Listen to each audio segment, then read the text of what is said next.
Hit us with an intro, MC. Hi, Phrase Podcast. I'm Alite and ACDJ with Tai coming live. Up and coming news media and sports broadcaster. Who? Tai Ali. Oh, really? Yeah. Is that what you're doing? Yeah. What are you doing, Tai? No shit. Broadcast journalism at BCIT. Let the high Phrase people know who you are. My name is Tai. Aspiring sports journalist. Big basketball fan. I love hip hop music. Sneakerhead. Oh, he sounds like well. you. He sounds like you. Like he's in your mold. He's more polished. Yeah, you can hear it in his voice. He's good looking. He's a little better looking. Yeah, he got the good genes. You got lucky. Yeah, for sure. Yeah, you got lucky. He's got a pretty mom, right? Cool. So today, don't forget you can listen to this podcast or watch it on YouTube. You can listen to it coming soon on iTunes because I guess we have to be on iTunes, right? So Spotify, anywhere else that you get podcasts. Generally, we should be there, but we're not. But we are getting there. We are getting there. Right? Yeah. With a better marketing plan and a better system that's coming up. So we're going to be good. We're going to be good.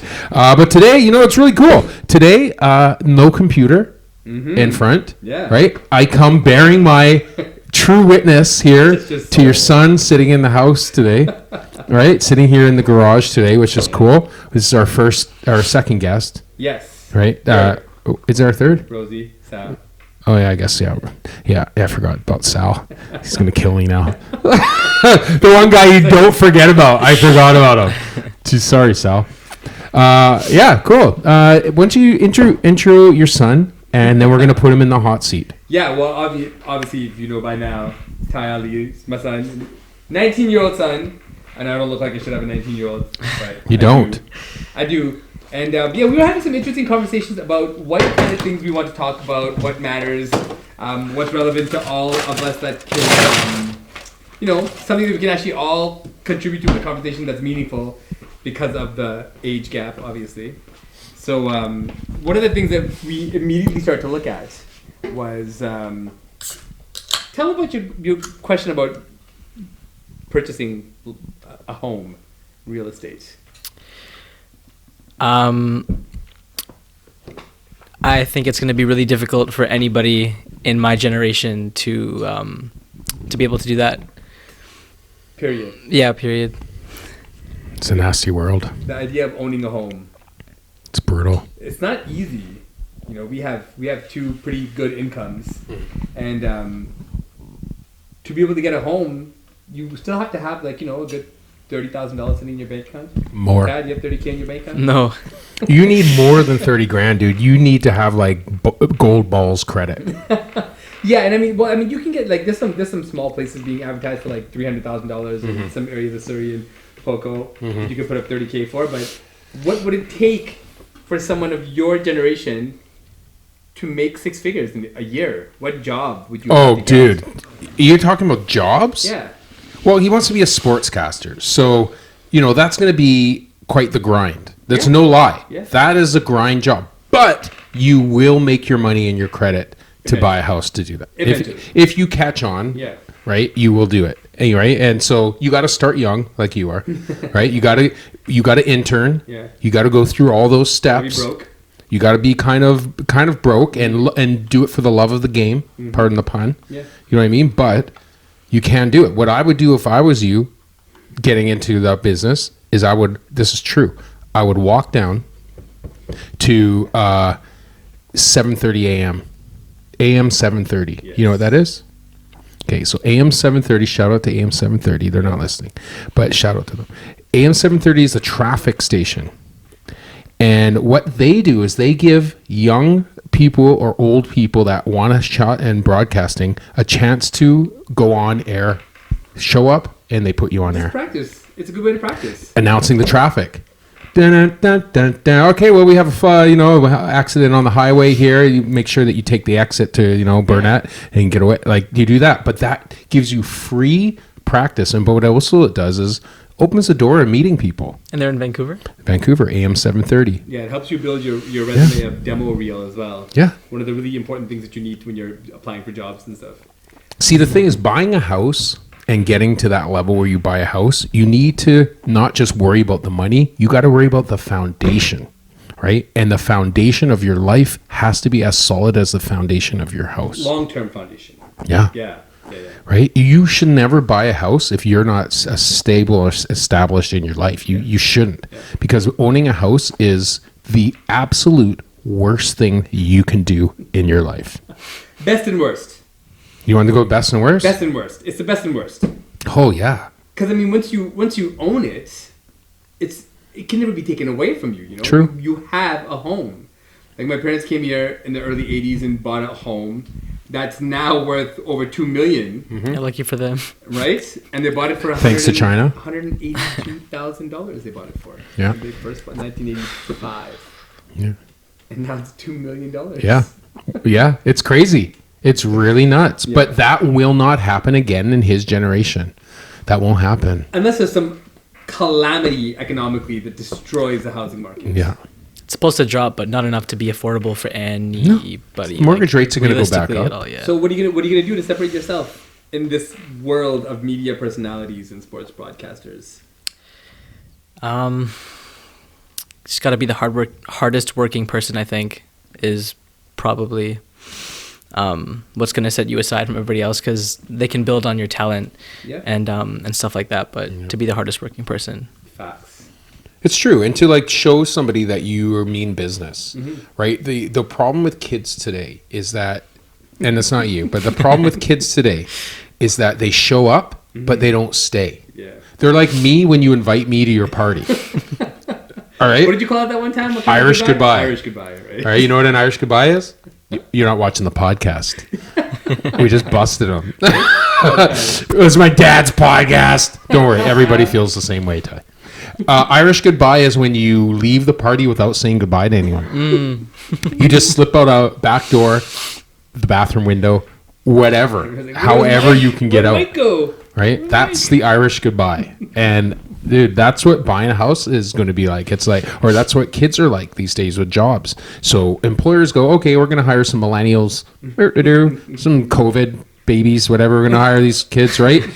And they show up and then they're like, oh, anxiety. Or, right? That's what it is. Oh, I have anxiety. Well, you didn't put that on your application. You have anxiety. All of a sudden you have anguanxiety because it's raining? That's not a sick day.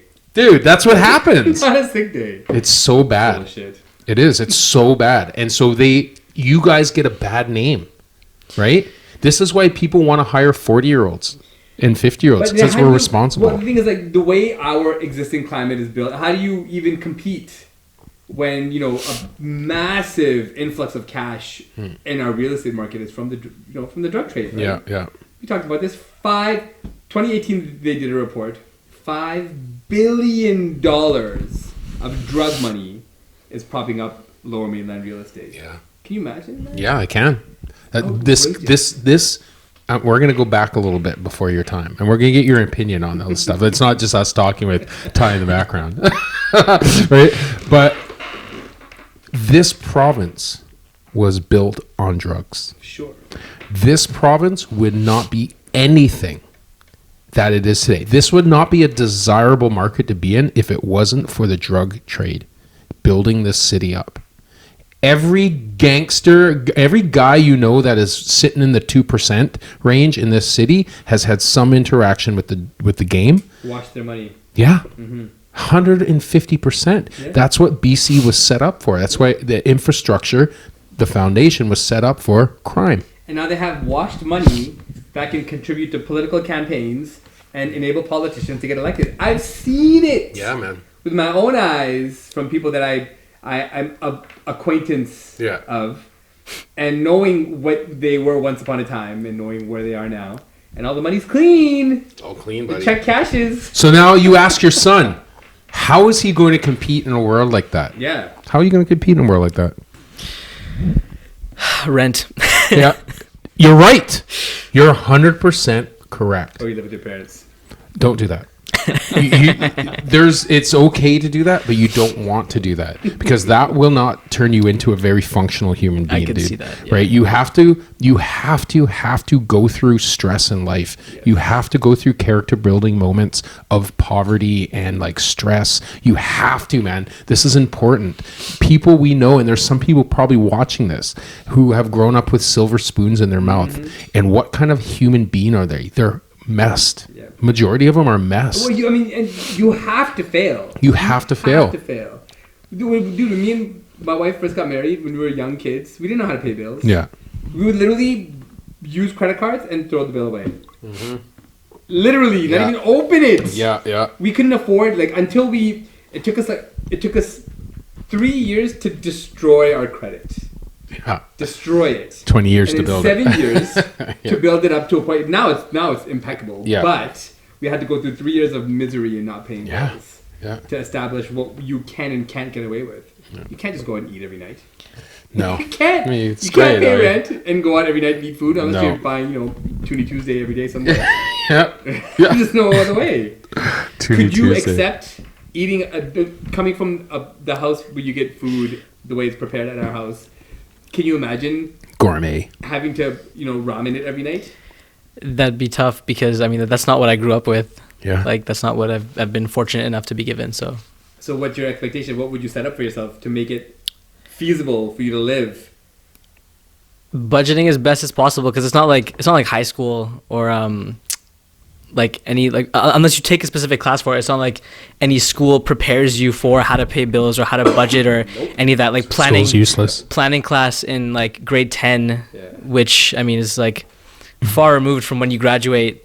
Prepares you for nothing of the sort. So. It's true, man. School's the worst thing on the planet, buddy. School's only good to about grade 10. Yeah. And after grade 10, you know basically who you are, what you want to do in your life, and I really believe those final 2 years talk you out of it. Yeah. It's the curriculum though, right? The curriculum sucks. Indoctrination over education, right? Totally. And those final 2 years, you should be now being geared toward what your career path is going to be. Agreed. That should be the sole focus. What do you want to do? How are we going to get you there? Yeah. What skills do you need to get there? But dude, you can't have one teacher for 25 kids in the class. It's too much. You can't. And forcing kids to get all these electives and points. I don't know if they still do all that stuff. They do, right? Yeah. Right. And forcing you to take credits and classes you don't want to take because you need the credits. Yeah. Do you still do that? Yeah, that's what it's for. That's horrible. What are you teaching kids when you do that? Yeah. Seriously. Honestly, in a realistic world, and it's gonna sound outrageous compared to the system now, but you need one teacher for every 5 kids. Mm-hmm. That's how small the class size should be. And I don't mean every class is one teacher and 5 kids. I mean, if you're going to have a class of 30, then you have 6 teachers. Yeah. 6 teachers, 5 assigned to 5 kids, because you can't... Dude, how the hell do you give all these people individual attention? Every kid learns differently. Yeah. Every kid adapts to teaching differently. Yeah. So how can one paintbrush cover all of these kids? It's horrible. They just fall through the cracks over and over again, man. So if we don't have the money for school, so I'm going to ask you this, Ty. So we don't have the money to give teachers enough money. We can't hire teachers. Our schools are, I don't know how they are. Are they decrepit yet? Or I would say structurally not. No. But, So what's the deal? Did you know you wanted to be a broadcaster at a young age? Or no, I think from probably from TV? 2 years old until... probably grade 10-ish. I wanted to be an artist. I wanted to be a comic book artist. I wanted to draw and paint. And my obsession with art was obsessed. Drawing at least 4 hours a day. Oh wow. Yeah, and then that's prodigy shit, man, right there. Yeah, no, for real. You got mad skills. Right? Yeah. And then my grandpa was like, you should kind of become an architect because that's good money. And you love art, and I was like, yeah, but I'm not good at math at all in any sense of the word. Yeah. So, I ended up falling in love with basketball a lot more, and that kind of wanted to get me into that, interviewing players and stuff. I always thought that'd be a cool thing. So that's what kind of transitioned me into that field. That's pretty dope, man. Yeah. See, grade 10, right? So you're at around grade 10. Grade 10, 11-ish. You started visualizing something different for your life, right? Mm-hmm. Right, and then that's when us as parents, when you guys as parents, or people as parents, and teachers need to go, okay, hold on. Fuck putting this guy in algebra. Yeah, algebra isn't going to get him a job as a sportscaster. Mm-hmm. We need to put this guy in English. We need to put him in a speaking in front of a teleprompter, media courses at age 10. Yeah. So when he walks out of high school, he doesn't need to go. You technically don't need to go to college. Yeah, ready to go. It would eliminate him having to go for, well, actually, the media course is only a year or something, right? It's not that bad. Yeah. It's not that bad. So, so you could do it. But now, if you look at it, you can go to that sports. They have the Sportsnet or what's it called, the sport channel where they do the thing where they challenge people and then they pick the sportcaster. It's like, oh right, drafted. Drafted. Yeah. Is that still happening? I went to one of those auditions. Oh, did you? Yeah. There you go. That's made it past the first round and that was it. And that was it. Yeah. He could take his record down. I'm just not polished like that, man. It's a I don't have that toughie. spit shine. It's tough, man. I listen to Dan Patrick every day, and that's a guy you should listen to because he is the absolute best. And there's a lot of great sportscasters. Yeah. It's different. If you're either a color guy, you're like a sports or announcer. Yeah. Like there's different things, right? The numbers guy, the stats do you guy. Do you want to be like an interviewer, kind of like anchor or desk guy, or I can see you doing that. I could see myself filling in any of those roles. Honestly, something that just gets me like in front of a TV or on the radio or something like that. Yeah. Who's your favorite when you look at the landscape of TV journalists? Millions of them out there. Yeah, millions. As much as I hate Stephen A. Smith's opinion, I think it would have to be him because he's so vibrant and his story, the fact that he came from like literally nothing to was like ESPN's biggest highest paid man. Yeah, by a mile. It's not even close. Dude, yeah, he is amazing. Like just his see what he's created as a style. You look at guys from ESPN, especially ESPN. They put you on if you got a personality, you got a little something to you. You're not just a talking head on the screen talking about sports. Like you got to be a little bit extra, right? Tony Kornheiser, Michael Wilbon, Max Kellerman, Shannon Sharp. Shannon Sharp is the absolute best. Love that guy. He is the best. Amazing. Dude, his whole thing, his Shannon Sharp thing, is the best. It's the best. His southern twang. His twang. He doesn't care. You know what I mean? Like that guy took Horseface his entire career. Yeah, he did. Right? His entire career, dude, and he shined. He's a bad dude. He shined too. Man. He was badass. One of my favorites was Stuart Scott. Oh yeah, okay. Remember Stuart, the wonky eye? Yeah, man, he was just amazing. Oh, dude, one of the best. You know what I mean? And some of the who's your favorite athlete turned announcer? I think Reggie's really good. Reggie Miller. That's exactly what I was going to say. Reggie's awesome. Okay. He's a better announcer or whatever, game or color man than he is a 3-point shooter. I believe. I believe it. I believe he's one of the best. He's so good. 3-point game is cold. Yeah, I think he could still step in and still hit some threes. No doubt it. But he's in great shape. He'd pay for it in the end that next day. Right, it would pay for it. Mark Jackson as well. Mark Jackson's really good. Mark Jackson's my number one. Mm-hmm. Yeah, for sure. Yeah, he turned it around really well. Dude, his one-liners, man. Yeah, just amazing. Yeah, he's good. He's really good. And he replied to me on Instagram because he's real. That's cool. He's a real dude like that. So you're gonna so back to the housing stuff and the renting, dude. You know what? I think you're on the right track.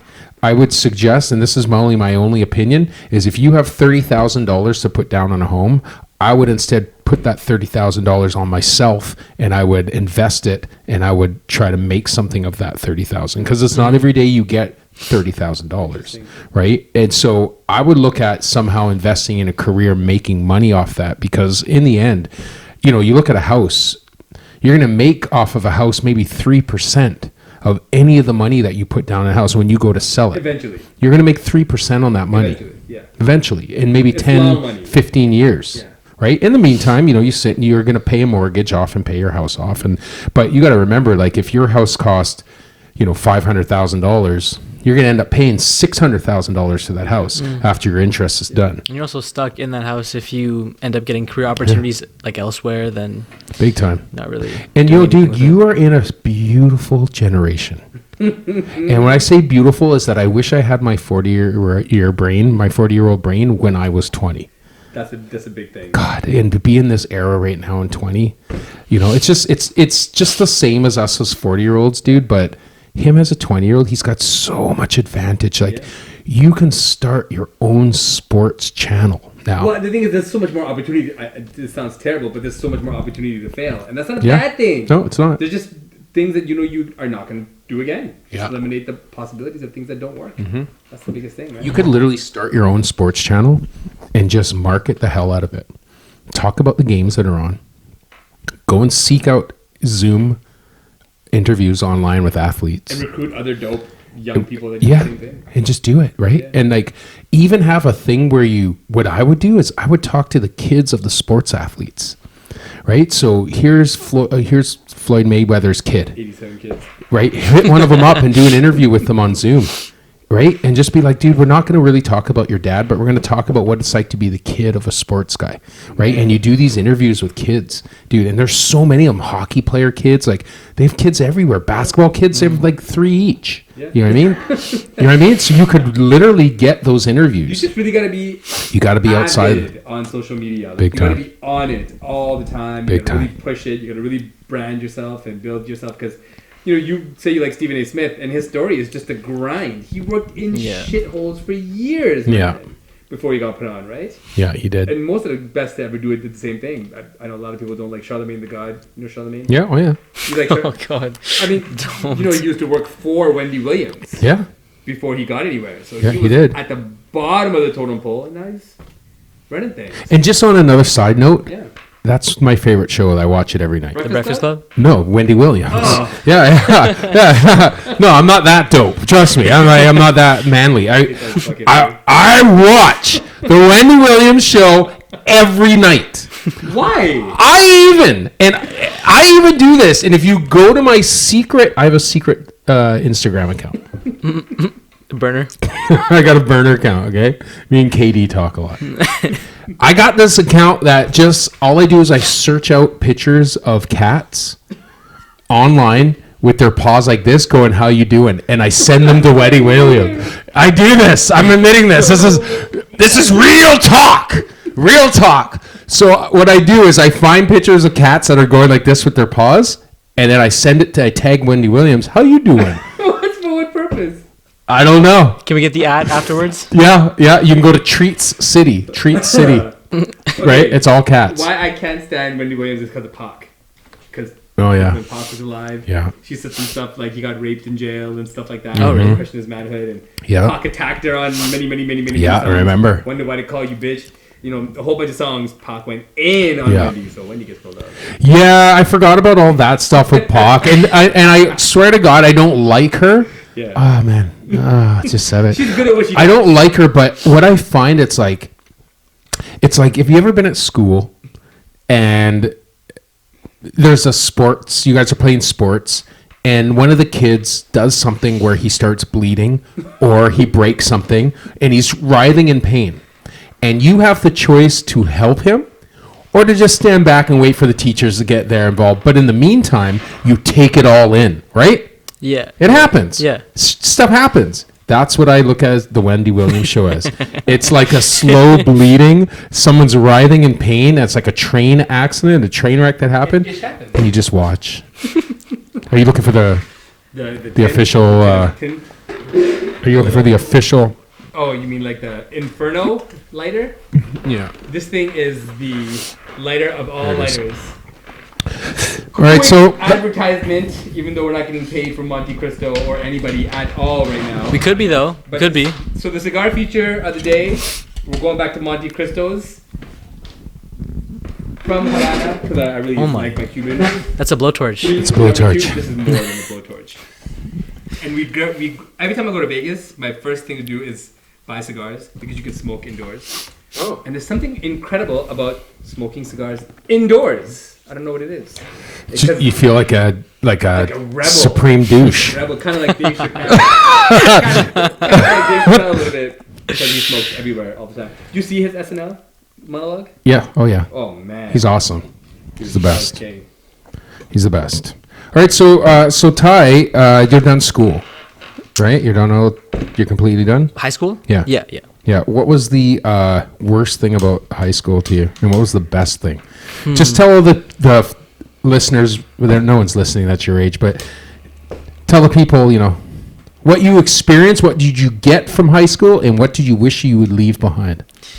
I think one of those things that you feel when you're in high school is that life is just all high school. That's all life is for the time that you're in there. Mm-hmm. It's what everything's about. So you're concerned with all these things like popularity and like going to parties when like in reality, I probably only talked to Probably like 5 or less people. It's good. From high school. Like it really is just, it's meaningless. Like focus on your studies. Yes. Shout out to Braden May.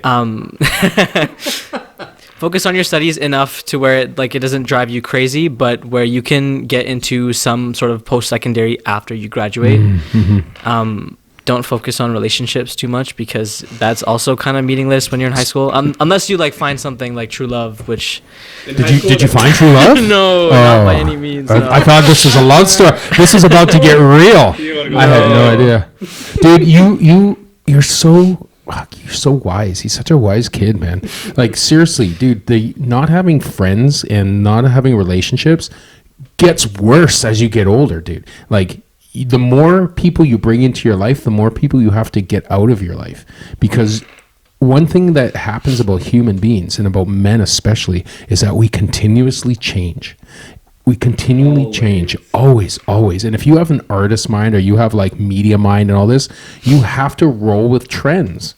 You have to, dude. If you want to be in media, you want to be in music, you want to be in acting, you want to be in podcasts, you have to know what the trends are, and you have to be willing to change that. And if you're willing to change that, guaranteed your friends aren't.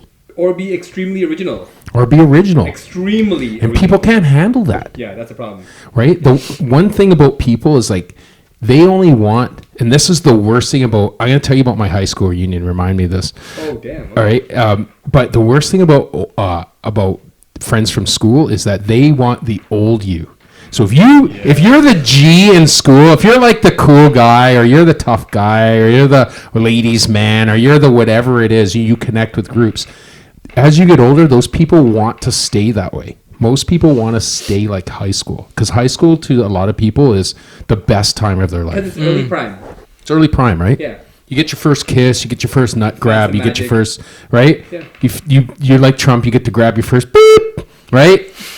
These are all things that happen in high school, and that's why it becomes so memorable, because there's a lot of firsts that happen, and there's a lot of things that you coincide with high school, right? So people never want to let go.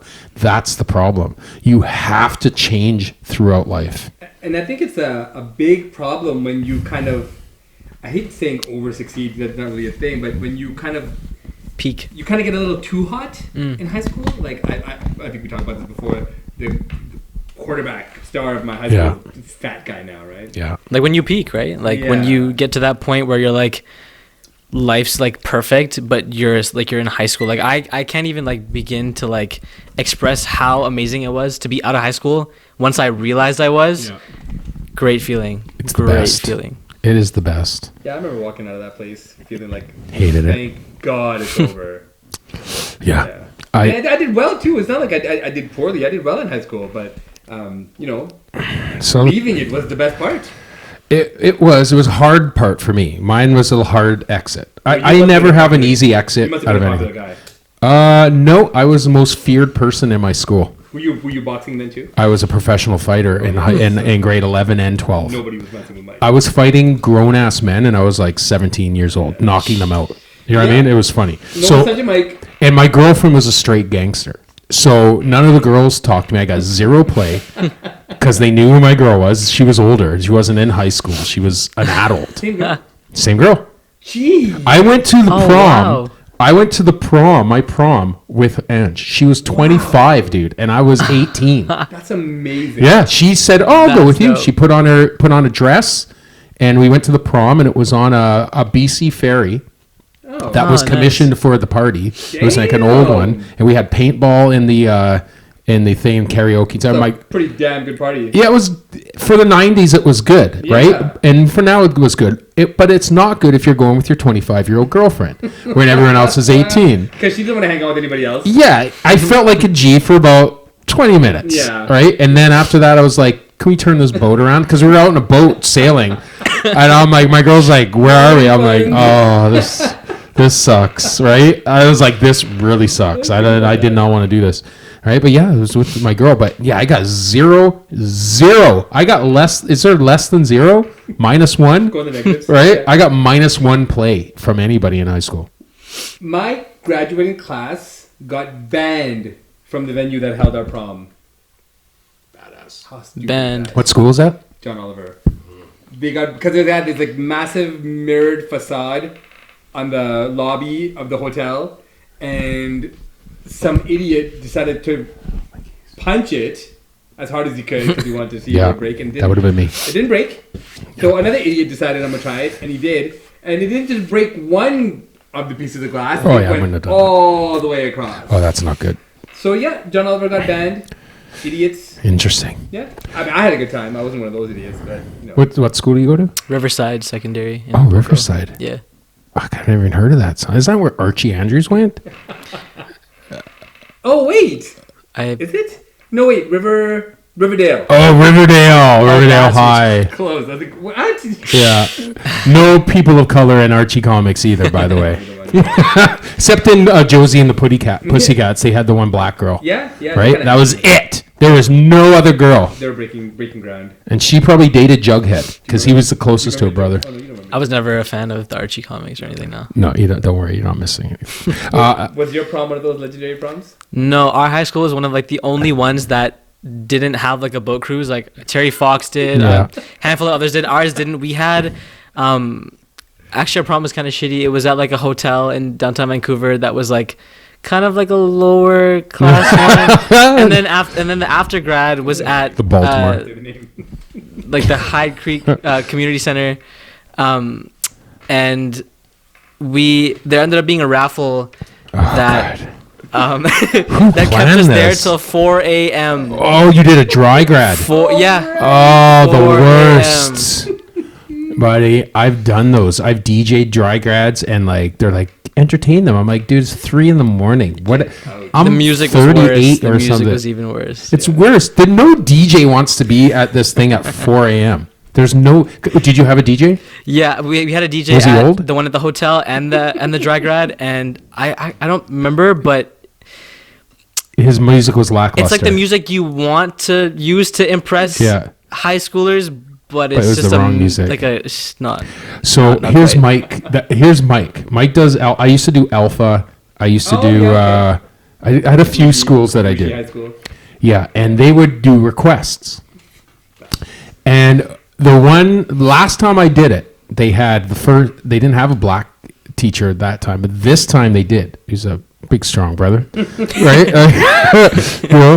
Big guy, right? Very soft-spoken when he came up and told me to turn the music off because they were saying the N-word too many times. And I'm like... Ours was censored. We had entirely censored playlists. Well, yeah, they're like, do you have a censored playlist? And I'm like, nah.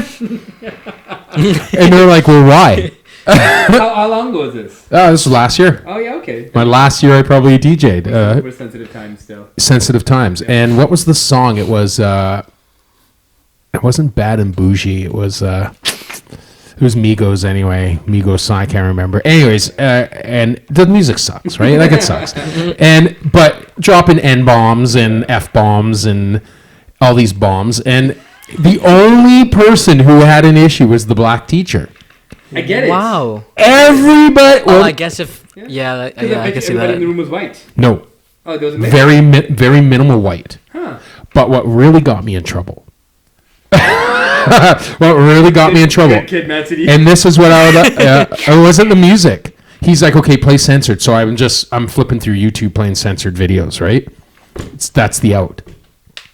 What really got them is when I played the song "Pony" by Genuine. 2 gay students got up, and one gay student gave another gay student a lap dance.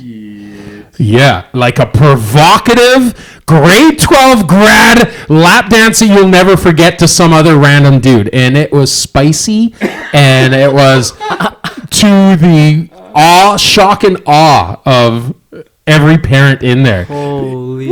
They're like, why did you let this happen? I'm like, I'm not a cop. I'm your DJ. Right? Never called me again. Didn't call me. And if you don't know what Genuine Pony is... Who doesn't? Man! You should not. You have stumbled across this podcast and you don't know what this song is. You're like, who are these guys? To give somebody a lap dance as well. Oh yeah. And I'm gonna tell you, the kid was pretty good. He was good. Like I wouldn't want one. But he put it down. But he was just like, bow, popping, locking. Shirt comes off, tarps come off. Oh, right? Wow. All the kids are cheering, Yeah, dude. of course. And I always rap, right? So I always rap Flow Rider Low. That's one of the ones I rap, and then I rap Without Me. right? I rap a couple old school jams for the kids, Like right? just go all you. Yeah, just rap. Just I got the instrumental, Yeah. and I just fucking rap, right? You get the whole low. I've heard you rap a little bit. Low is the ultimate party song. It doesn't matter any generation that there is. You play Flow Rider Low, Yeah. people dropping to their knees. They're dropping it. Boom! Some people don't get up. They're so old. And that's what it happens at everything. Sometimes they don't get up, right? But every time I play that or sing that song, people like it, man. Popping ACLs. Yeah, right. Breaking knees on my dance floor. ACDJ, breaking knees. You know what I mean? But Yeah, I remember it was a big thing when you had a DJ at your high school dance. it's really big. Really? Yeah, Used to be. Because I mean, to get a DJ at your high school dance was like a real. DJs weren't like a dime a dozen like they are now. Right now, Oh, everybody yeah, I in the mall guess. is a DJ. Yeah. Anybody who could use a computer and play a song is a DJ, Yeah. technically.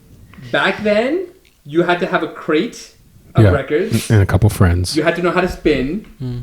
You had to know how to transition tracks and actually into the next track.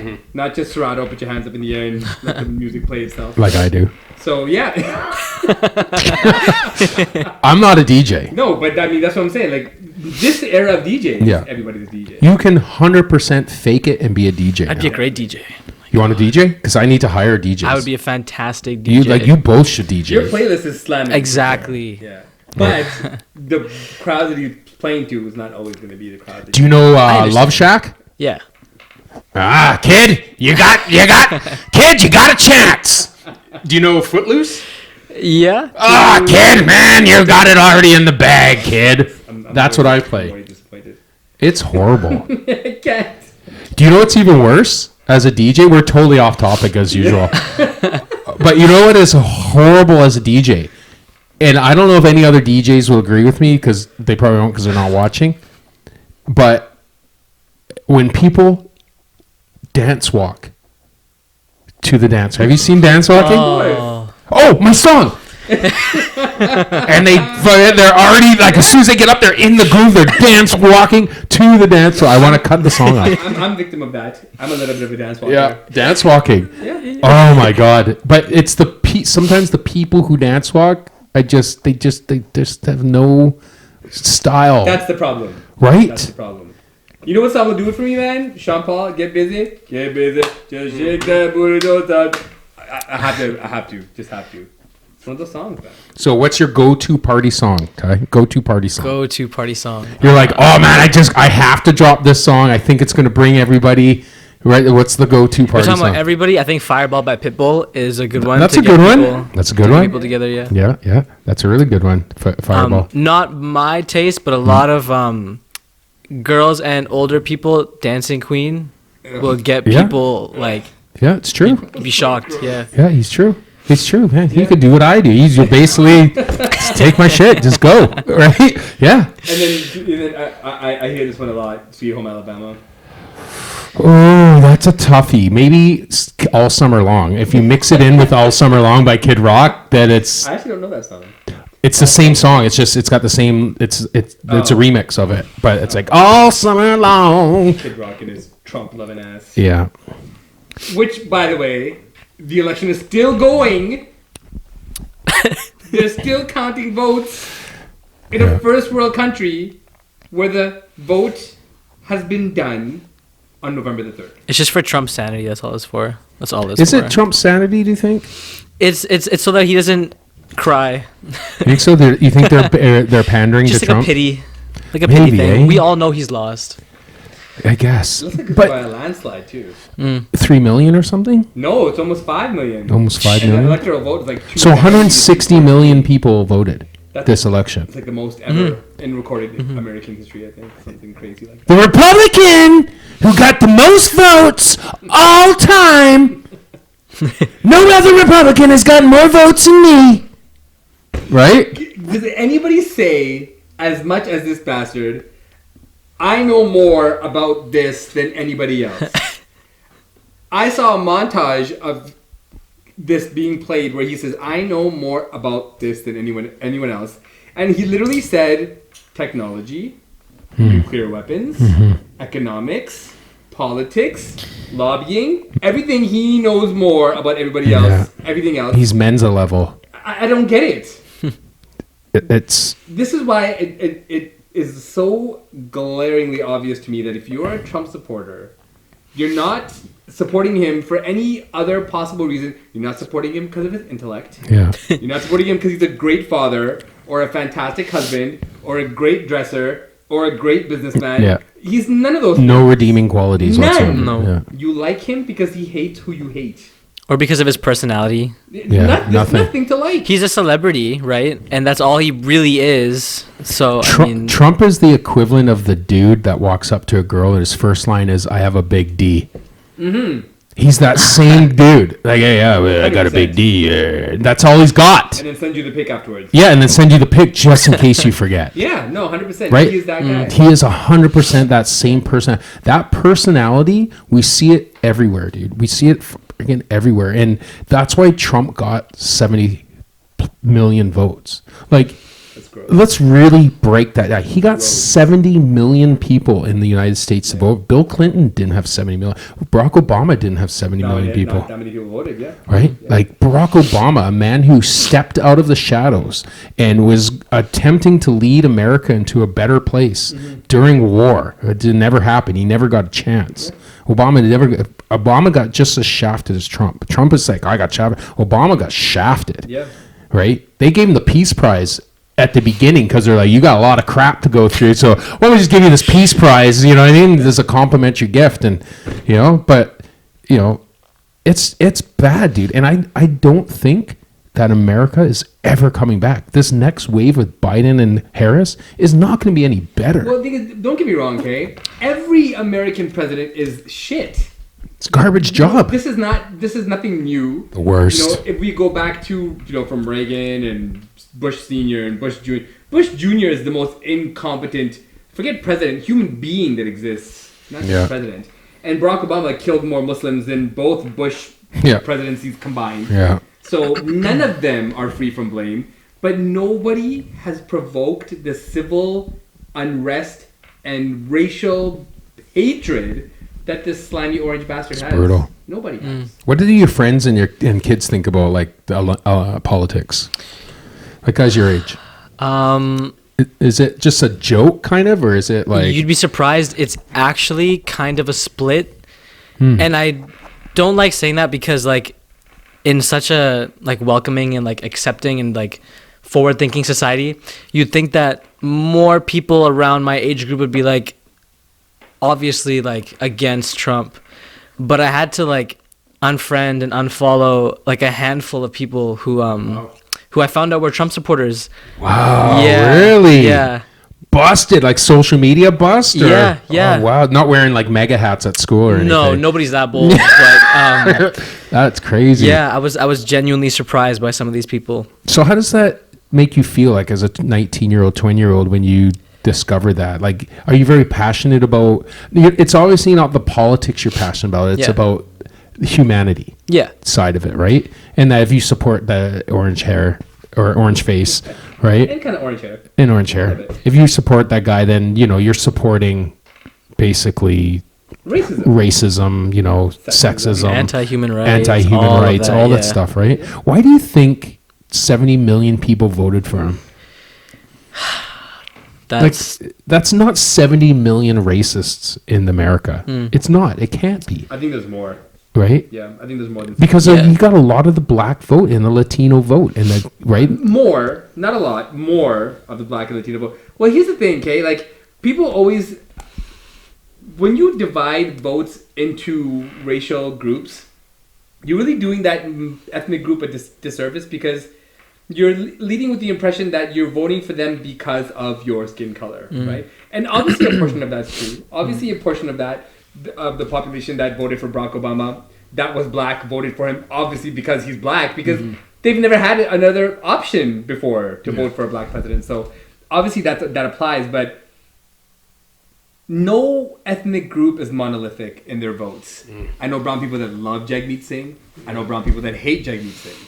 And most of my brown friends that are capitalist and extremely financially successful don't like Jagmeet Singh because his policies would detrimentally affect their wallet. Right? But brown people that don't... If you want a drink, there's something there. The kind of people that I know that vote not for their own interest, but for the interest of the person that has the least. Those people love Jagmeet Singh because they understand that his policies are going to affect the people at the bottom. And I think because I mean, we all have a place to live. We all have things. We all have, means.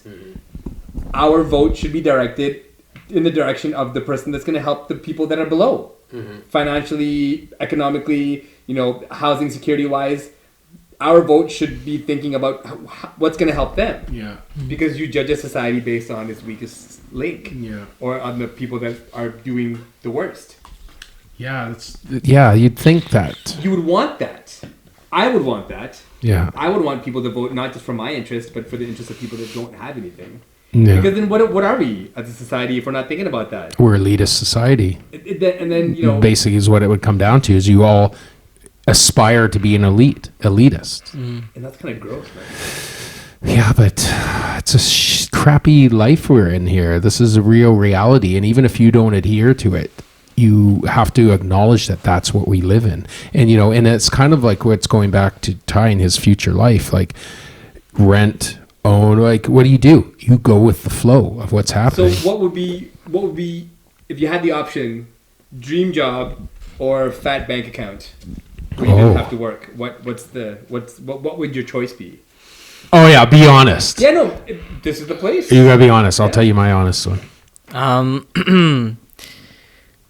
Well, I'd have to say dream job because if you could have all the money in the world, right, and like a cliche, but you still wouldn't be happy. And I think people like that. Yeah, and I think doing your dream job and at least getting by. But doing what you love, I think, is more important than not having to work at all. Because then you get bored, right? What do you do with all the money in the world, but you're not enjoying life, horrible. right? I would just go and get degrees upon degrees upon degrees. Really? I would just go to school and be a student for the rest of my life. If you were just balling out of control, that's all I would do. Endless amount of money. That's all I would we're do. Talking maybe not Bezos, but we're talking maybe Murray Pesum. You know who Murray Pesum is?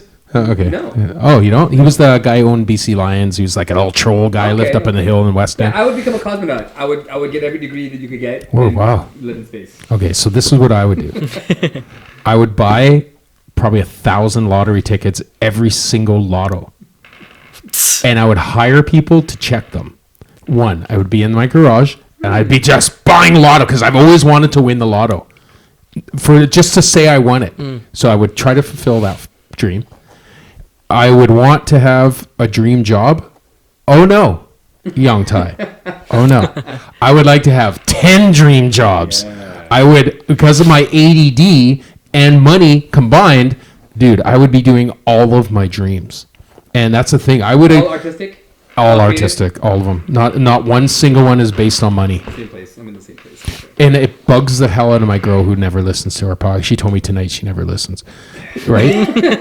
Because she knows we're not talking about things that matter to her, right? So which is money. Single-minded capitalist. She's full capitalist. Yeah. Russian oligarch. She's a Russian oligarch. She's not Russian though. So do you think some of this desire comes from something ancestral? Something genetic that you're predisposed to, or do you think it's just That's interesting. You that feels this way? About being artistic and the passion to create. Do you think that there's some original? How do you say your last name properly? Olton. Okay. Yeah. The original Olton. Do you think there's another creative maniac like you? Somewhere in that genealogy. I don't. I think that artists are made. I believe that you're born with personality traits, but what you do with that is created from your life and early exposure in your life. I believe that we are a blank slate when you're born. You have a personality that you don't know about yet because you're young. Mm-hmm. You don't know what you're going to be like when you're 20. Yeah. So you're born, and then everything that happens in there creates that artist. Now, there are some kids who are born, they come out and they paint an oil painting and they're 1 year old, right? You've seen those ones. Prodigies. Yeah. Their moms and dads are raking in the money. I watched this one online. This girl paints oil paintings, and the parents bought this mansion, gave her this little room. You guys go on in there, paint in there. They had this mansion, and she's like, we're managing her till she's 18. And I'm like, Jesus, how lucky is that? It's like, you're born, you didn't even have to put the kid in school. It's just like it's painting $1 million paintings. There. And you look at your own kid, you're like, Well, see, this kid's taking me for a ride. Why aren't you like announcing sports right now, man? These kids are blessed because they were blessed with a natural talent. It's fluke. And because like, even with my kids, both these guys can sing. They're both they have talents. It's built in. Yeah. They just don't want to do those things. Yeah, but that's where the personality comes in, right? Like, because they've heard you and mom singing probably their entire life, and like mom and dad playing music probably all the time. All the time. Right? So you will naturally become a lover of music because you've learned that and you've experienced that in your life, right? Will you become a musician? No, that's something. Could you ever see yourself doing that? I would love to make money off of singing and making music. music. Me too. That'd be dope, but like, that's not the dream. No, it's not the dream. It's not the dream, right? But some of that could be watching you pursue your dream. Yeah, it's a big part of it. Yeah, right? for sure. And like that's a lot. That's a lot of stress to pursue a dream, dude. It is, right, my friend. It is, right. And so what you and this happens with every next level kid or whatever your kid is that they observe. These kids are observers from a young age. They just watch. They observe their mom. They observe their dad. They come up with an assessment of who you are and what you do, and they decide if they want that for themselves or not. Mm-hmm. Right? And then if they do want that, they watch the struggle that you go through, and then they have to decide, am I built for this? Right? So these kids get an advantage to becoming what they are because they see, because what's great about you, bro, is that you have no quit. You don't give up. Yeah. And that is the biggest lesson I'm sure your kids have taken from you. Not music, not all this stuff. It's the fact that you are so passionate about what you do and that you're not giving up, right? And then that's what he's going to take in becoming a journalist, right? You're going to take that. That's what you're going to get, I think, hereditary, whatever, passed down, right? Is the drive. What would be your dream interview? Dream interview? Yeah. If you had the choice for one athlete to sit down with and break bread. I mean, if he was still alive, I feel like Kobe would be probably the greatest interview you could get because, like, not debatably, the hardest working athlete in like sports history, I'd probably say. Like the lengths he'd go to accomplish what he wanted to accomplish. Yeah. That'd make for a great interview. Yeah. What about alive? Alive? I think I know who you'll say, but like a real like quality sit down interview. I feel like LeBron James definitely would be like the next best interview. LeBron, what would you ask him? Ask him what his motivation is, because he went from, like Stephen A. Smith, like from nothing to probably the most recognizable face in the world. Mm-hmm. And like you can't get there without like working hard and like working as hard as you possibly can. Yeah. Like straight out of high school into the NBA to become like debatably the greatest basketball player of all time. Yeah, it's really good. And be the poster child for the NBA. Yeah. I would ask LeBron James, what does it take for a professional athlete to have a flawless career? And when I mean flawless, I mean nothing, you have no dirt. Scandal-free. Yeah. Right? Like, there's not many athletes. And you look at the athletes that he watched growing up, they all had dirt. Mm. His role models were unscrupulous douchebags. Yeah. Michael Jordan was a douche. Yeah. We just didn't know it because there was no internet. Mm-hmm. And we were drowning in Gatorade, right? We were like dreaming of being like Mike. Oh, we want to have like Mike. Mike didn't do anything. Mike didn't contribute anything to society. Yeah, that's true. Right? LeBron James has committed way more to culture and to community than Michael has ever done. I must say, recently, that's because over the past 3 to 4 years, MJ's been a different person. Yeah. Probably because of LeBron. Because of LeBron. It's so. true. And because of Kobe. And because of these guys that came behind him. He's a competitive part of MJ's. Like, Yeah. I'm going to be the most giving basketball Yes. ever. Yes. LeBron. Yeah. I'm going to be the most philanthropic. Donates all of his money. Like Right? say. Yeah, like have to play again. it's easy when you have billions to donate millions. You know what I mean? Like it's easy, and especially you could write that off. Oh, okay, I'll just write out it's a loss, And get the right? money And back get at the the money end of back. the So that stuff I don't buy into. What I buy into is a guy that's in his playing career who donates a quarter of his salary to a school or to less fortunate people. Build a school. Opened man, up his own school. Right? Yeah. that has some of the highest grades that have all charter schools in the U.S. His humanity IQ is through the roof, right? Never mind his basketball IQ. His ability to be a human being is beyond. And I think if I sat down with LeBron, I wouldn't ask him a single basketball question. I'd be like, dude, you're so much more than this. And what is the future of LeBron James? Like this brand LeBron James, where do you think it goes after basketball? Like, where do you think it goes? What do you think he's going to do? It's hard to compare it to anyone before him because no other athlete before LeBron has probably done what he's done Yeah. outside of basketball. I could see him becoming a team owner, Think so? possibly expanding his own team. Yeah. The president. Yeah, Never know. taking over the NBA. I think he could make some big moves I think he's got when he retires. sort of ownership dreams, but I also believe that he went and saw what Kobe did after Kobe got out of basketball and how Kobe won an Oscar. And that's next level, dude.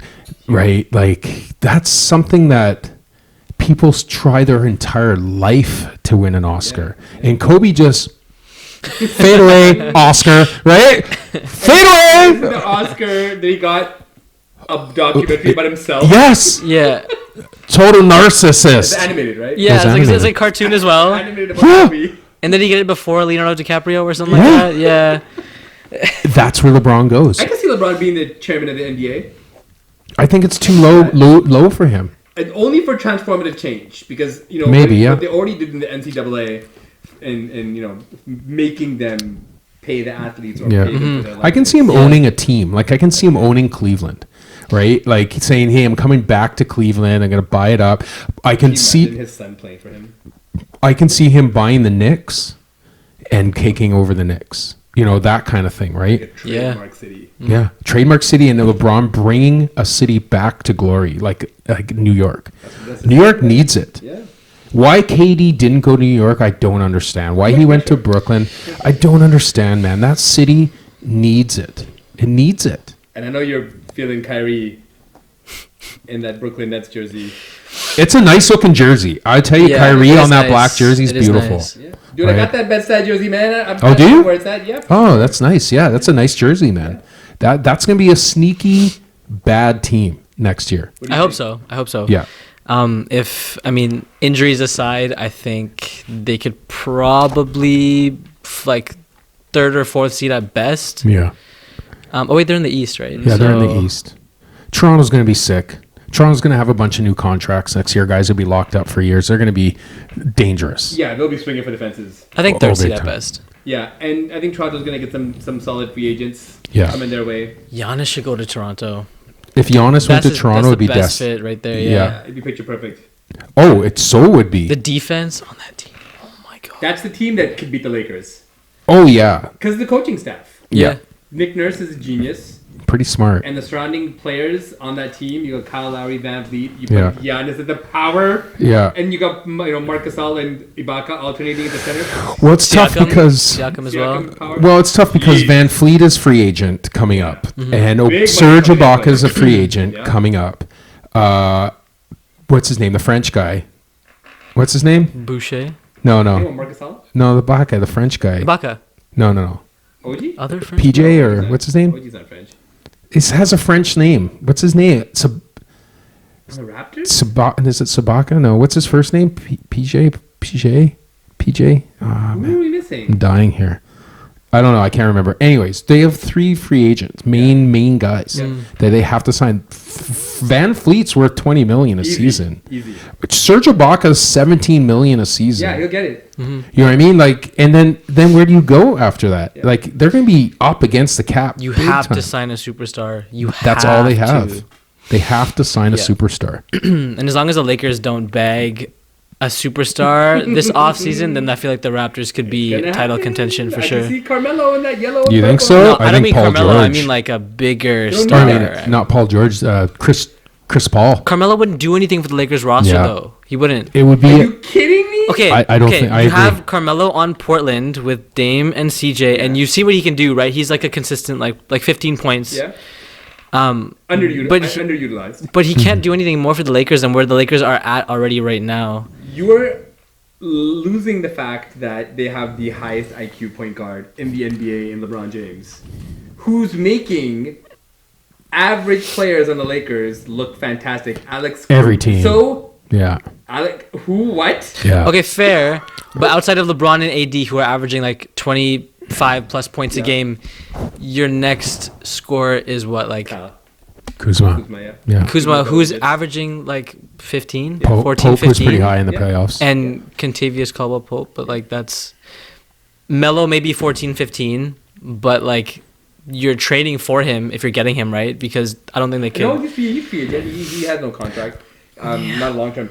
I say Chris Paul, LeBron 100%. James, Carmelo Anthony, AD, and you could put whoever you want to at the 5. Doesn't matter. You could put, Kendrick Perkins. You could bring him back and put him at the 5. Well, they got the big guy. They got Superman. They got Dwight Howard. They got JaVale McGee, but they don't need anybody at the 5 spot. Those 4 guys alone. Come on now. You don't need Chris Paul. I just don't think Melo would add anything to the team that they don't already have. Like Chris Paul, yes. He's a Melo hater. I don't. I like Melo. Here's why I agree with you on Melo. I agree with you 100% because the NBA is going to change one more time. Right? We're still in the small ball era. It's still going to have one more metamorphosis before we go back to big men. We're going back to big men by 2023, 2024. This Lakers championship was a big man championship. Yeah, big man, it was 100%. It was the beginning. But Golden State's going to have a wicked team next year. Massive. They're going to have a couple first-round draft picks. They're going to have ability to sign a major player with the fucking cap. Like healthy Steph, healthy Clay. Dude.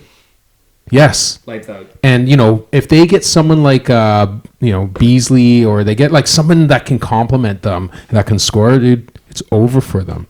It's over. That LeBron and them will have one. I think they'll lose this one, and then they'll have their three-peat. I think their three-peat will come after next year. After a loss. Yeah. So who do you think dethrones the Lakers? Golden State. You think so? Yeah, really? 100%. Wow. I you got to remember in the pattern of sports, right? Because there's always a pattern, and it always repeats itself. That major dynasty teams can have years off. They have to. For sure. They have to shed players. They have to get underneath caps. They have to make some money. They have to motivated. Juice their fan base by not having good teams. And they got to be, and they got to be rebuilt. But when you have a revolutionary player like Steph Curry, and Clay. Yeah. Look, dude, those are the most revolutionary players since LeBron James. There's no been anybody ever that has changed a game ever. LeBron changed a game by playing every position. Steph Curry changed a game by jacking up threes and beating his dad's record. Right? And he's going to be the best shooter of all time. There's no doubt in my mind. Only his teammate can take him down on that. I would say you're missing a dark horse in Atlanta, Trae Young. That is a dark horse. Wow, yeah. It's culture, dude. They don't have winning culture. Give Atlanta like KD. No, I mean for shooting. Trae Young shooting. Oh, yeah, okay. Maybe. Yeah. Maybe. I still think Steph has some good years left. I think he has good 4 or 5 years. He's a young guy still, man. Right. And Clay probably in the end is gonna probably pass him, I think, if Clay stays going, right? I think Clay could play till he's like 45 his style. He's just catch and shoot. That's all he needs, right? Yeah. His only limitation is he's not an shot creator. He can't create his own shot, right? Yeah. Yeah, he's a lights out shooter, but he can't create. But Atlanta is a problem because Atlanta has a has a winning problem in that city. It's been a while since they've won. Do you know when their last since the 70s? Atlanta? When was the last championship in Atlanta of any sport? Oh man, I'd probably say you'd have to go back to the Braves. Braves, 90s, 93, right? The Falcons had chances, Atlanta Hawks haven't really had anything. Well, they had some winning teams. Atlanta had Hawks have had the winning teams, but they had to play LeBron. Never got to the finals. And they got killed by LeBron all the time. LeBron ate them in the conference finals and the semifinals. They just couldn't get over that LeBron. There's some cities that just don't have the winning touch. And Atlanta is that. And I think what it is with Atlanta, it's the nightlife. These guys get caught up in the nightlife there. It's got the best nightlife in all the American cities is Atlanta. You go out at night at town. Well, yeah, like a night at town in Atlanta is like dressed to the nines, like, $1,000 suits at best. Miami's kind of like that too, I guess, right? Yeah, Miami's really big, but Atlanta's special, dude. Yeah. And the women there are dressed to kill. They're out to nail themselves a basketball player every night. You know what I mean? I gotta tie one down, man. Get a basketball guy. That's Atlanta, and they get caught up, and you see all the athletes, all the rappers. Atlanta's a dangerous place, man. Black Hollywood for sure. Yeah, it's really, really tough. But looking at the season, who's your MVP pick? MVP pick. This season? It can't be Giannis. Oh, the coming season. Future. It's only a month away. It starts in December. It's harsh. That's tough. I think if the Nets season goes well, I feel like KD could be a serious contender. He has one, right? Nice. He's got one. I think he could do it again because his complimentary star when he won the MVP that time was Russell Westbrook. Yep. And I think Russell Westbrook was averaging some decent numbers while KD won MVP. And I think with Kyrie on the team, he could do the same. Probably, I think he'd be a good one. I think LeBron or AD also could be MVP contenders. I don't want to say Giannis again. I don't want to say Harden again either. I don't want to see that again. There's something about Giannis, man. I'm not feeling him. I'm not sold on him. There's something phony about him. Like maybe it's the Greek thing about him, right? Like I think of the Greeks. Sorry, Greek people, right? Like I think he's of Nigerian. Greeks. Is he Nigerian? But he grew up in Greece, right?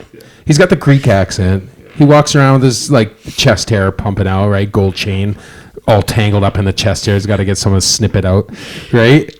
He's Greek. Yeah, you know what I mean? But that's not what I don't like about because I like Greek people.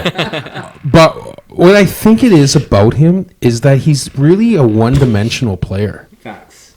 Like he's only up and down the court and make one play there, make one. Like he's not really. Yeah, like he's not fun to watch in my opinion. Agreed. Like you watch him and he's going to get his 25 points. He's going to get. It's unfair, if anything. Kind of. The way he plays, the way he's able to get off the ground in like 0.5 seconds to like. And I don't want to say his game lacks skill because he doesn't lack skill. No, it's not that.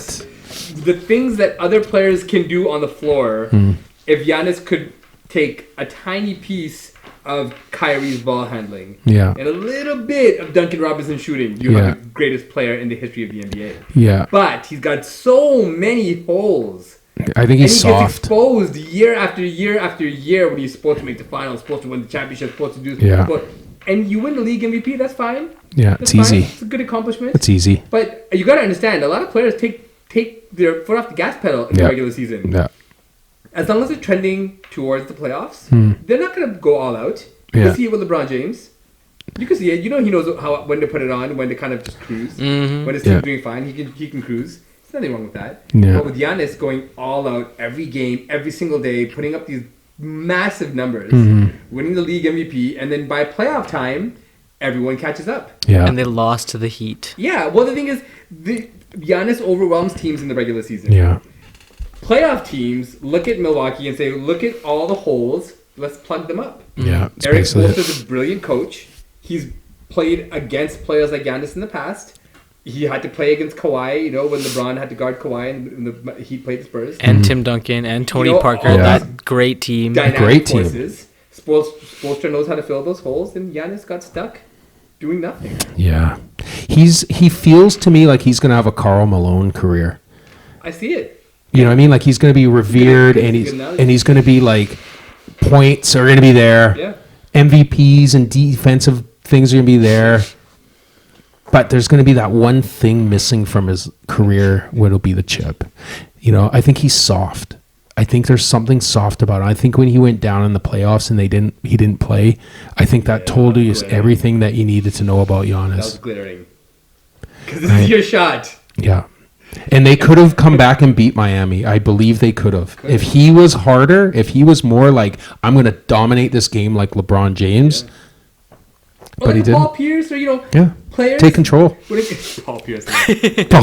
No, I bring him up. Like Jerry West. We play 2K a lot. Oh, yeah. And every time he gets the Celtics, he gets Paul Pierce. Oh, yeah. And he just all of a sudden amazing shooter. 90 points with one Yes. player. Incredible. Yeah. He's the most incredible shooter. Incredible. I forgot about that. You get a guy like in the Yes. playoffs, you need a guy that catches fire like that. Yeah. That can take over games. And Milwaukee just doesn't have that. Yeah. Well, because his game is so one-dimensional, it's can you really catch fire if all you do is lay up and dunk? It's more of a ferocity you have to have, right? You have to. If you're playing a team against like the Heat, where they just grind you out for every single game that you play, because Jimmy Butler's a dog, right? Mm-hmm. Yeah. Well, I think tough to win. I think you can do that with a player like Giannis, skill set wise, but you have to do it more on the defensive end and less on the offensive and enable your offense to the rest of your players. Who? You got Middleton, who's lights out shooter. Yeah, but it's almost just Middleton. Brook Lopez is a good big guy. Yeah, Brook Lopez could be used, but if Giannis dominated on the defensive end, 4 or 5 blocks a game, like Ben Wallace style. Yeah. Nobody drives to the paint. You're gonna get hammered. Yeah. No dunks allowed. If he had that mentality on the defensive end, yeah, it would change the landscape. Oh, big time. Right, but they don't have that. No, he doesn't have it. You see it when the Lakers turn on the defense. You're not scoring. Yeah. It's shut down. The ball doesn't move anywhere. Miami, same thing. When they shut you down, they shut you down. And I think that's what killed Denver. They don't have that defensive structure that could lock you up. Yeah, that was the tough one. They're a good defensive team. Yeah. But they, AD just exploited them. Yeah, they couldn't stop it. They were too small for the Lakers. But give Denver the credit. Yeah, give it to them. The Canadian boy. Jamal Murray. Man, it's good to see Canadian boys stepping up like that. That's all these awesome. guys play for Team Canada. Team Canada's got a team. Did you hear about that whole Team Canada situation though? So because the league's starting up again so soon, like December 22nd, I think was their start date. There's not enough time. Like if Denver ends up going deep in the playoffs, while the Team Canada games are supposed to happen, Jamal Murray might not be able to even play for the team. Then it's pointless. And then the only other Canadian player you have is Shai Gilgeous-Alexander was the other contender, and Wiggins. that's not. If you put that team together, you got Andrew Wiggins, you got Tristan Thompson, you got Shai, you got Jamal Murray. But without Murray, then the team is. Yeah, you got nobody. Yeah. If Jamal's not there, then it's pointless. No. Yeah, it's pointless. I gotta say though, in the bubble, he had the greatest highlights. Oh my! Not one. Yeah, it was good. Multiple phenomenal highlights. Didn't he block LeBron or something, or dunk on him or something? He got an incredible switch. Switch hand layup underneath LeBron's defense, and even LeBron's like, yeah. You see the look on his face, like, what? That just happened. Yeah. Yeah, but no, I'm gonna go a little left. I'm saying Steph Curry takes MVP. He'll get his third. I think so. Yeah. First season back. Phenomenal season. 30 plus points a game, easy, and he's gonna go past. He's gonna go past the 6 assist mark in his career finally, and he's gonna light it up, dude. He's due. This is his year. It's gonna be. Again. I'm telling you, man. One of the reasons why I never cheered for Steph is because they played against LeBron, right? But I've always been a Steph fan, always.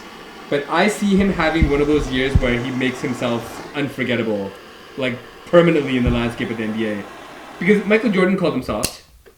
Mm-hmm. Michael Jordan said that they're because they were comparing the Golden State Warriors to his Bulls team, and that's. You can't expect him not to say something like that in defense to that statement. You think that Bulls team beats the Warriors? No, but what I'm saying is that whole the whole 73-9 season and no ring. Yeah. That's where he's coming from because. So what do you think? Steph 73-9 team, MJ 72-10 team. Who wins? MJ 72-10 team. Yeah, same. You think so? Yeah, I do. Because that 73-9 team didn't beat LeBron's Cavs. But LeBron with Kyrie and Kevin Love. LeBron was in a different world in that finals. LeBron did things in those finals that nobody will ever do again. He had some 43, 15, and 12 2K number. It was just ungodly numbers LeBron had. Yeah. Okay, and MJ's never done that.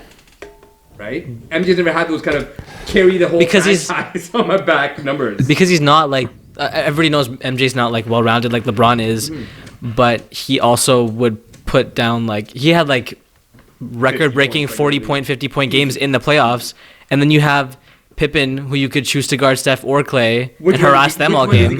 I think you put MJ on Clay, and you put on Clay. Yeah, I think you put Pippen. I think Pippen. Well, because MJ would kind of run, he would play both, right? So you want to kind of put him on the softer guy that isn't moving, and then he'd be able to double team too, right? Here's what I see this 73-9 Warriors team burning MJ over and over again. MJ's toughest competition, toughest series was against Reggie Miller. Yeah. MJ says it himself. Pistons, the bad boys? The Pacers. The Pacers team with Reggie Miller was the hardest team that Michael Jordan said himself. They should have won that series. They should have won. They were built the best. They were the toughest, and they had Reggie Miller. Yeah. What does Reggie Miller do? Run circles the entire game. Yeah. And Jordan had to chase him the entire game. Yeah. Jordan got tired. Pippen had to chase him the entire game. Both of them were gas chasing Reggie. Yeah. Now you got Steph and Clay, and you got to chase both of these guys around picks over and over again for the entire game. Yeah, the catch and shoot shit, really. I don't know, it's tough. Here's why they would beat them. Because, like in life, which you will start experiencing soon. you always get how I set this shit up, right? Just like in life, the one thing that is going to take you far in this world is character. What you learn and you glean from your parents and from your upbringing, and you're able to internalize it and become a great human being, that's what character is, right? As you learn from experiences in life. And why I think the Bulls would have won is because all of those players in the Bulls did not come from basketball families. They did not grow up with the $1 million contracts that their daddies were getting from baseball, from basketball, from a lot of other things. Those majority of the Golden State Warriors had an easy life growing up. They had a pretty good life. Right? Yeah. You look at the Bulls players from back then, they were all workers. They were all workmen. Jordan worked for what he had, came from Pippen worked for what he had, right? All these guys were workers, man. Steve Kerr was a nobody. He didn't care. John Paxson, you know what I mean? Like all these guys, they were nobodies, but they came from working class families, and they developed that mentality of never giving up, right? And never stopping. So you think that characteristic could supersede the unbelievable talent on the Warriors? Every time, even in life, that happens. Talent aside, that team is soft, and it's soft. Like that's something you have to take into consideration, because in that finals, Rodman the 3-1 versus finals, yeah, they abused Steph and Clay around picks and stuff. Like you saw how hard it was for Steph to get off shots sometimes. I think that'd be even worse with Rodman. And like who were like their center was like Luke Longley or Bill Wellington. Yeah. Bill Wellington. Yeah. I think it'd just be Kukoc too. I think was in there too. Kukoc. Like Kukoc. There's the other one. Who would have defended Kukoc? It would have been Draymond would have eaten him up. It would have been Barnes on Kukoc. But Draymond's the dog. Draymond would have eliminated Barnes? him because Kukoc was a little soft. You could push him around a little bit. But he would have taken perimeter Draymond. though. Yeah. He was a perimeter guy, right? Yeah. So Draymond would have to step out. Then you would have Rodman. Who covers Rodman? Nobody has to. He doesn't score. But he would. Bogut. Yeah, dude, Bogut's dirty, man. He would be perfect for Rodman. Right? The whole Bulls team was dirty, though. The whole team was dirty. Yeah, like we're gonna agree, disagree. Right, but but when you think about it, like this is really sports in itself is just a microcosm of life. It's just an example of life, right? And it really is true. And this is something as you go on as becoming a sportscaster and you interview people, you're gonna start to see like, oh man, these people aren't really, like, you'll start noticing personality defects in people, right? And you look at a guy like Grant Hill. Let's take Grant Hill as example. Great player. Never achieved, I don't even think, 3/4 of what he could have. Not even half, dude. Injuries put aside, mental toughness was the issue.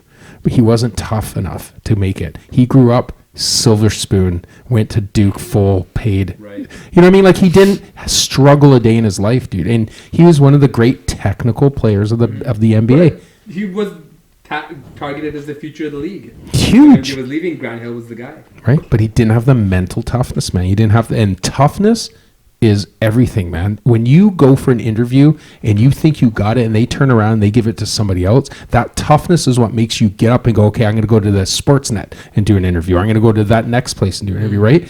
That's the thing. Players today kind of take it personal. These players are soft. What do you see, Westbrook? Oh my God. Can you imagine Every interview. if Westbrook is Isaiah Thomas of our time? But just Isaiah Thomas is way more talented. Yeah, but he's the Personality. personality-wise, right? And look how far Isaiah got. It's going to be Russell is going to have the same thing. They're going to talk trash about Russell later in his career, ball hog, all this stuff. They're going to talk trash, At right? least Isaiah Thomas won. Yeah. Yeah. At least one. Yeah. Right. Couple of chips. Right? Yeah. At least he got it. And Westbrook will never win a championship. I don't. I don't see it. Who? Yeah, no. Who's he gonna compliment in his life? Nobody. I can't even compare him really to anybody from back in our day No, because he's a new breed. he's a new selfish breed. Hybrid of what this league is.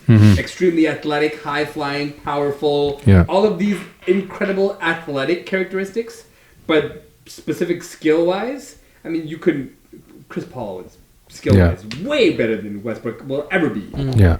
But you know, Westbrook has that explosive athleticism. He could have got a chip with KD. Could have. Could have got it. Yeah. But you know, KD had to slither his way out of OKC. Slither. All right, so we'll change it up here. I would like to put Ty on the spot. Do it. And I want to test his interview skills. Nice. All right, so I want you to choose either your father or me that you're going to do a mini interview with. All right? You can ask us whatever. You can ask your dad. You can ask me. Just whatever. And we're going to test your impromptu. This is the equivalent of, Freestyle. yeah, being in the locker and, you know, you're like, hey, can I get an interview? Yeah, kid. Okay, we'll give you an interview, kid. Let's see how you do. You know, LeBron walks away. Oh, come on, kid. Let's do it. Right? Because he's pretty good. He'd probably give you that interview. Right? He's a good guy. So, If you were dressed right. yeah. So, okay, so choose. Who would you like to interview? You could even ask us each 2 questions in interview style. So, interview style is, let me give you an example of interview style. Right? Arif. Arif. The cigar you're smoking. Yes. Why did you choose the Monte Cristo cigar? Great question, Mike. Thank you. That's the idea. Well, but you got to answer though. Answer. Like, Well, for me, Monte Cristo, I just love the Cubans. First of all, the taste of the Cubans are the best for me out of all the cigars I've had. Monte Cristo, I find, has a really nice aftertaste. It doesn't give you that head high that some of the other cigars give you because it's not that very heavy tobacco aftertaste. So yeah, Monte Cristo sponsor. right. And so then the runoff question of that, which would be planned, is when you smoke these, do you ever think of the sandwich? Have you had a Monte Cristo sandwich? No, ever. You never had a Monte Cristo sandwich? Okay. Because it's hot on, that's why. Oh. Yeah. Okay, so there's some products in there that I don't eat, such as ham. There's ham, Black Forest turkey, 3 slices of bread, cheese, cranberry turkey in cranberry sauce, dipped in egg, and then deep fried. Jesus God Christ. damn. Boom. There's a lot of good stuff there. Monte Cristo But sandwich. a lot of stuff in there I can't eat either. So. Yeah, I don't eat it either. I'll blow my colon out. Good follow-up question though. All right, so that's a follow-up, right? So, okay, there you go. So you're going to ask a question, and then from our answer, you need to ask a follow-up question. Okay? Gotcha. So who would you like to choose? I'm going to choose my dad. Okay, Okay. perfect. So Arif, what made you choose comfort over style today for this interview? I live my life for comfort. Yes. But the comfort's got a little bit of swag to it. Okay. Just enough. Just enough to not look like I put in effort. Yes. Yes. Right, and you thought that was the right choice for a podcast setting on video. Well, obviously not anymore. I feel shabby right But now, too. I'm not used to this picking apart of my wardrobe. Wow. So, yeah, I'm fine with it. I'm comfortable myself. Us 40-year-olds in our hoodies, our oversized hoodies. Ain't no shame in my game. Wear this as soon as you wake up. You put on your hoodie. Hey, that's me. That's it. Out the bed, the hoodie on. That's how exactly what I do. That was good, man. That was a good little set of questions. That was good. Put it on the spot. But that's what you got to ask the hard questions, right? I'd be terrified to interview a player like Russell Westbrook because if anything he wouldn't like, he could pick anything he didn't like from what you said or how you said it, and just make you look like a complete idiot. Yeah. But that you got to be ready for that. Yeah. That's the part of it. You got to know who you're interviewing, and you got to be like, okay, Westbrook's going to try and clown me. I got to be ready. I got to have that zinger or whatever, right? That thing ready because you know. This is one little kid that interviewed Westbrook and went it down really well. But this kid was like a little celebrity. He's like a 8-year-old that is like has full access. A man, but he's 8 years old. Yeah. One of those kind of kids. Yeah. And Westbrook was eating him up at the All-Star game, but Mm. he was just playing nice because he was a kid. Yeah. Yeah. Mike Tyson would be somebody that I'd be scared to interview. I don't know. Mike. He seems like a really nice guy. Not now, Mike. Yeah. Not now, Mike. I mean, 90s. Back then. Yeah. Yeah. I'll eat your kids, Mike. Oh yeah. You would have to totally lick his boots first, good. and then you would get the good interview. Yeah. I mean, Right. now he's a teddy bear, right? Yeah. Kind of. Yeah. This fight thing is happening in like a week or something. Mm-hmm. Is it? You guys gonna watch it? Of course. Yeah. This thing's happening. What do you know about Mike Tyson? Like, what do you know about Great Mike? I know that he's boxing and like culturally, like he's a legend. Yeah. And that he's probably one of the most savage fighters I've ever seen, like from his like highlight reels and stuff. Yeah. It's just unreal, and also like crazy, like just batshit crazy. Have you yeah. watched my highlights? No, I have not. You should watch it. They're on You YouTube. have a highlight reel? Yeah, you don't know that? Okay. How do I not know this? You don't know that I see all my knockouts and stuff I'm on going. there? It's on my YouTube Dude, page. I'm going to be there for sure. ACDJ Vancouver. Yeah. Yeah, no, that's good. I got a little highlight thing there. Well, Sal, our MMA coach, obsessed with Mike Tyson. Is he? Oh yeah. That makes sense. Teaches his like drills in classes and Oh, stuff. wow. Yeah. So when we do handwork, he'll incorporate the Mike Tyson punching style. Oh, I missed You know how that. Mike head Tyson movement? comes up into his punches from his body. Yeah. So when he's throwing the punches, almost leaping into the punches. Yeah. So he would incorporate that punching style into Muay Thai strikes. Wow. Yeah, because Sal is all about if the fight has to start, end it as quickly as possible Yes. in the most devastating fashion as possible. Don't mess around. Yeah. So he would teach us the kind of strikes that you land, and if the guy doesn't go to sleep, then you might be a little scared. Oh, boy. Yeah. Have you ever been in a fight? No, I kind of wanted to get into like more of like the Jiu Jitsu tournaments and stuff like that. Never did, but Never any altercation in the school? Like fight. I mean, like, not like put on the pads and let's go a little I bit. was Like close to in the boys' locker room after a gym boys' class. locker room? Oh, no shit. That's like a television. That's like a movie. That's like an episode of Saved by the Bell. Dude.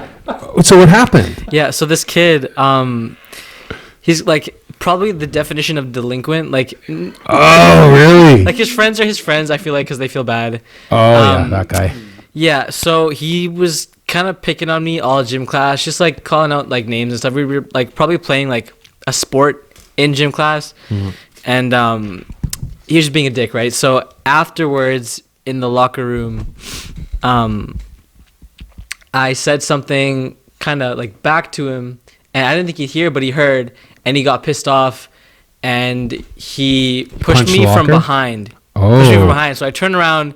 He got up in my face. We're probably this close, and like I wanted to knock him out so badly. Yeah. And that's probably one of my biggest regrets to this day is not punching him in the face because I really wanted to, and I kind of just like I walked away from it. Oh, yeah, it's hard.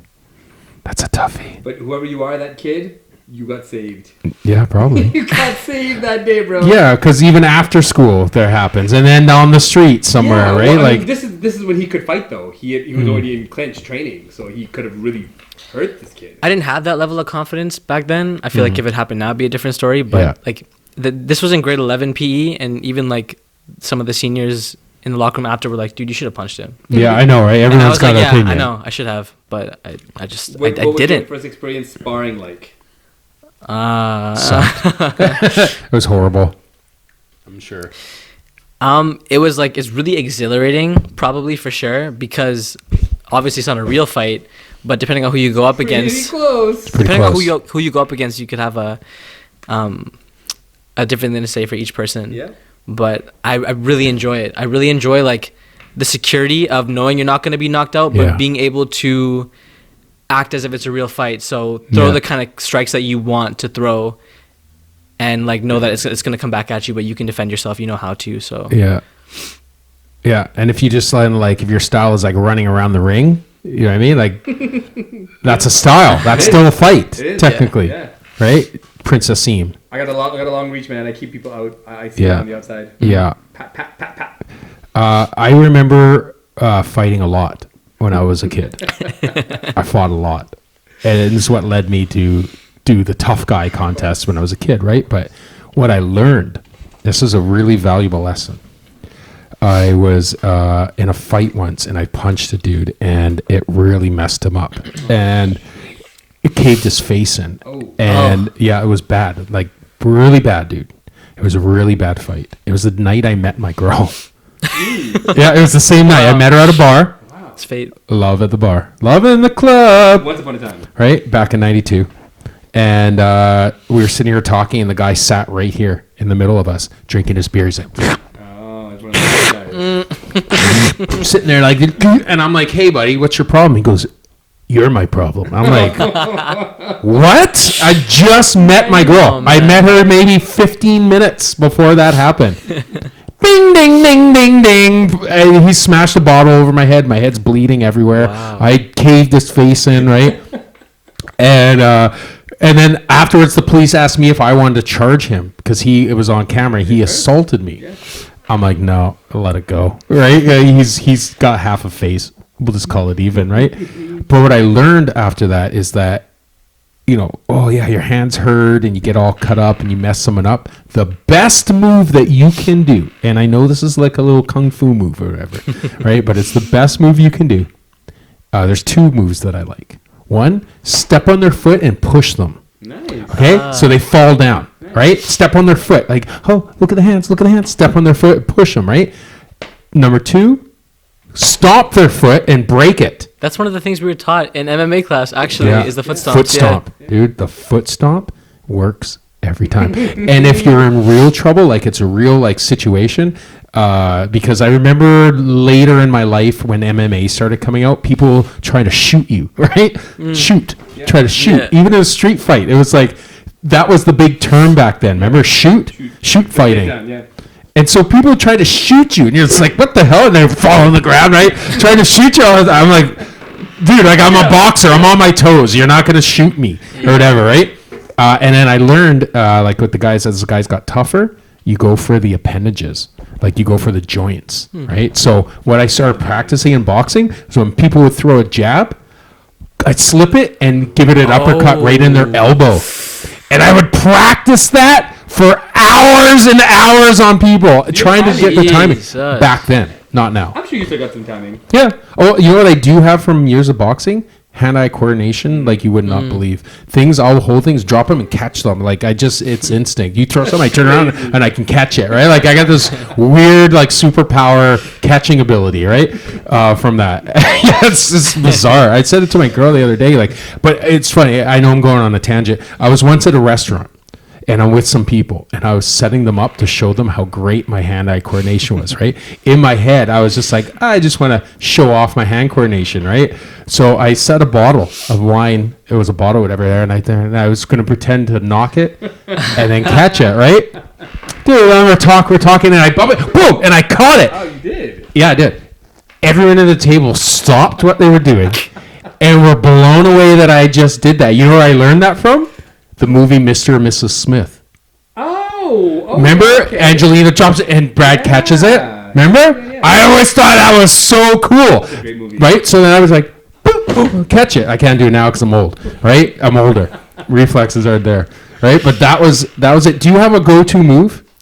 Like of anything? Do you have a life go-to move? Like maybe you got to impress a girl, or you got to get a little bit of love from people or something. Like what is your pull-out go-to thing?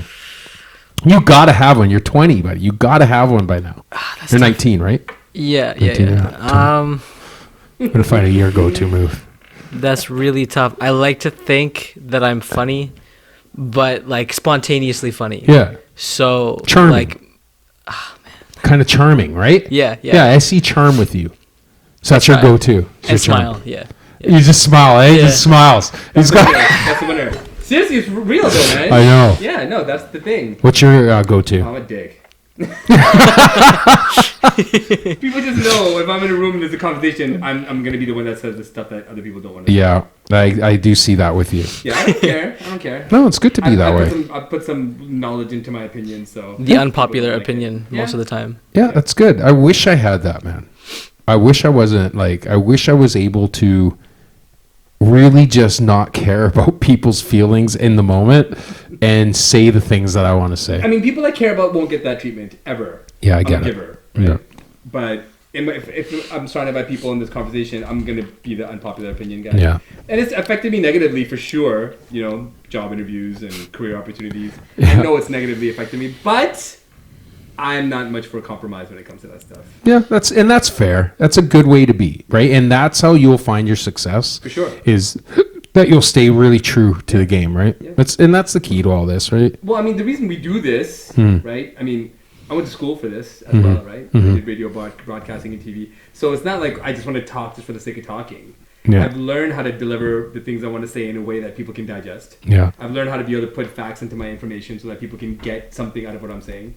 So I'm not just here for your entertainment. No. I'm here for your edutainment. You know, the same thing I do with my music. It's the same thing I want to do with every other medium that I use, right? Yeah. Yeah, educate, entertain. And So if you could give your son some advice, or the people here, some advice for his career, for his future, I'm sure you've already done it. Yeah, absolutely. But what bit of advice do you give Tai? Well, I always say be unique.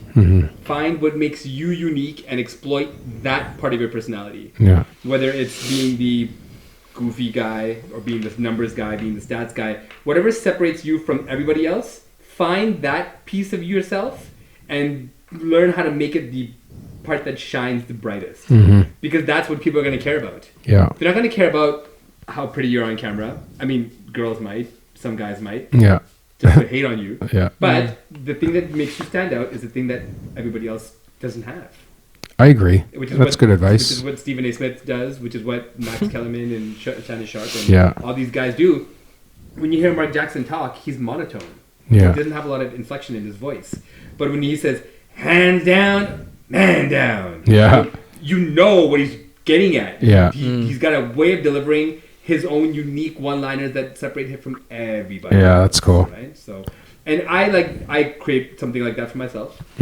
Right? As my personality, you create something like that for yourself with your personality. I've never met anybody like you before. I mean, I've never met anyone like you before. Yeah, and that's kind of, I think that's why this works. Yeah. So I always try to tell them the same thing is, yeah, just love But yeah, no, that's what I always tell them is just find the most amazing part of yourself and just make it as amazing as possible. Yeah, and in the future, like, you know, the future is all about branding, right? Never before in the history of our world has it been more important than the future coming up in the next few years to brand yourself. Back when we were growing up, our fathers or our adults, when they died, they left whatever legacy they had behind. And most of the time it was hard worker, right? Employees. Like you didn't really have a chance to make your legacy. Branding wasn't a word back then. There was something Coca-Cola did. You know what I mean? Like it wasn't. For real, yeah. But now the future, because of how everything's pushing to remote work and it's pushing to non-face-to-face interviews, all these things that employers are going to be looking at, they're going to be going to your social media. You know, when you apply for a job as a sportscaster, they're going to go back to your first social media post and they're going to watch how you've grown, right? And they're going to watch how you've branded yourself over your lifetime. And that's going to be a gauge because pretty soon there's not going to be cable. Biden is going to kill cable.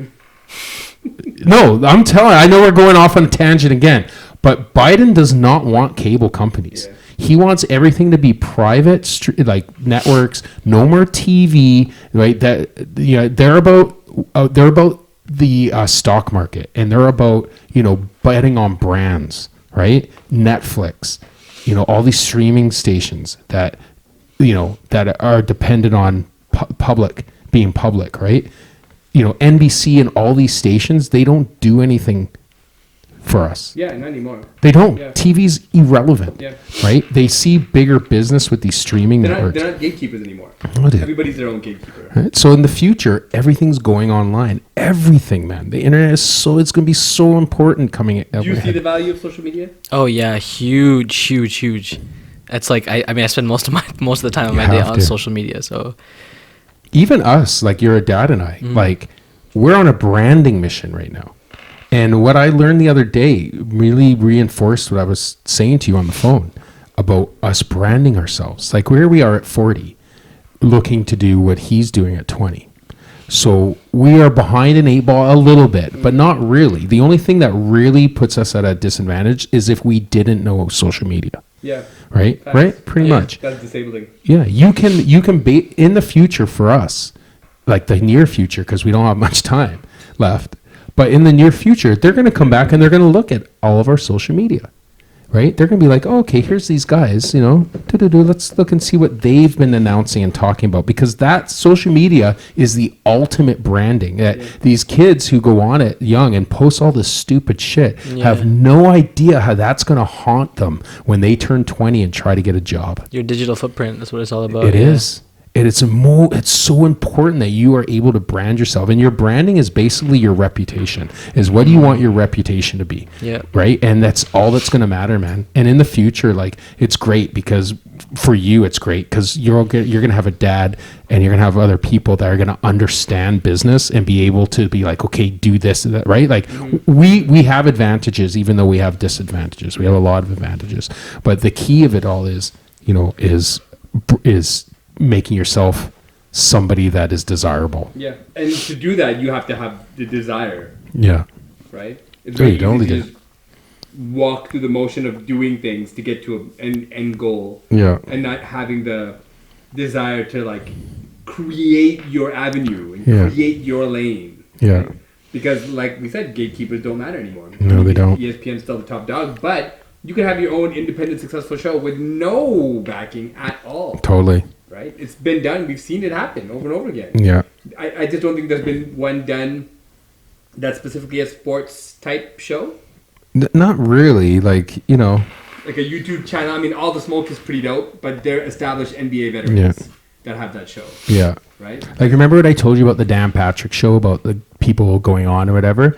That's something you could totally do. Do you listen to it? I've heard Dan Patrick before. I've not heard the show. The best thing about Dan Patrick's show is that he's an inclusive guy. So what he does is he opens up opportunity for you. Are you good? Do you want a shot? Here you go. And he gives you platform to do it on national syndicated radio.